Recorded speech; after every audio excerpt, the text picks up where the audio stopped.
এটি একটি সুন্দরপুর গ্রামের গল্প। রামু নামে এক জেলে বাস করতেন। তার একটা ছোট্ট কুঁড়ে ঘরে থাকত গিন্নি ও তার মেয়ে। তারা তিনজন খুবই অসহায়ভাবে দিন কাটাত। তারপর একদিন রামু জেলে গভীর জঙ্গল পাড়ি দিয়ে দেখতে পাই একটি বিশাল নদী। সেই নদীর ধারে গিয়ে বসে ভাবছিল যে কি করে মাছ ধরা যায়। তারপর সে এদিক ওদিকে ছুটাছুটি করে মাছ ধরার চেষ্টা করল, কিন্তু রামু একটাও মাছ ধরতে পারল না। তারপর রামু নিরাশ হয়ে বাড়ি ফিরে গেল। পরের দিন সকালে রামু জেলে জঙ্গল পেরিয়ে নদীতে মাছ ধরতে গেল।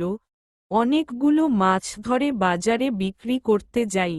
রামু মাছ বিক্রি করে অনেক টাকা পায়।